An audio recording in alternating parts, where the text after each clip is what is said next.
নমস্কার বন্ধুরা, আজকে আমি গরমের লিলি ফুল গাছগুলো আবার নতুন করে রিপোর্টিং করব। লিলি ফুল গাছগুলোকে বার করে ভাল্বগুলো রেখে দেবো, যাতে গরমকালে খুব ভালো এর থেকে ফুল চারা পেতে পারি। এখানে আমি বালি সংগ্রহ করেছি, ওই বাড়ি করবার যে লাল মোটা বালি, আর নিম খোল, ভার্মি কম্পোস্ট, এগুলো সব মিক্সড করব, করে গাছগুলোকে টব থেকে বার করব। বার করে আমি গাছগুলোর গোড়া ঝেড়ে টবগুলো আমি অন্য কাজে লাগাবো, আর ভাল্বগুলো রেখে দেবো। এই যে মোটা বালি, এই বালিগুলো এখন আমার কাজে লাগবে। বালিগুলো সব থেকে নিচে, আমি টবের নিচে বালিগুলো দেব।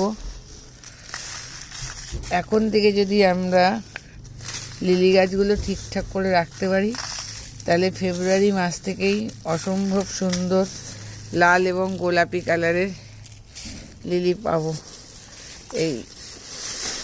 এই বালি আমি রাখলাম, বালি এবং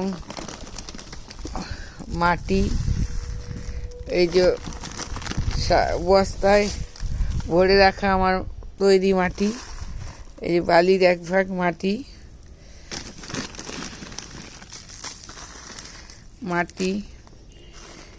এক ভাগ মাটি দিলাম।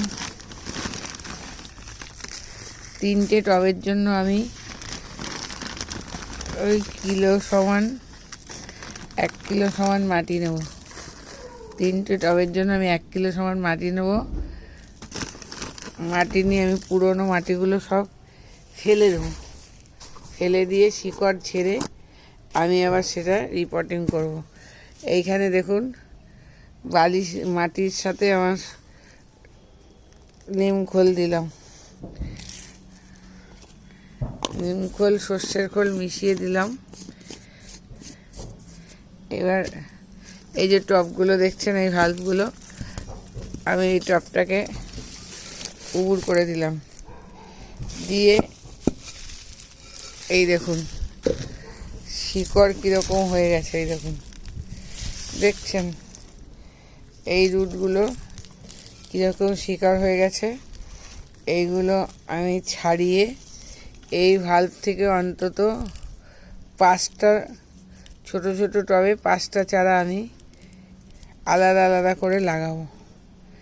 লাগিয়ে যাদের কেউ আসে আমার কাছে গাছ চাইতে, তাদেরকে আমি এইগুলো রিপোর্টিং করে দেব।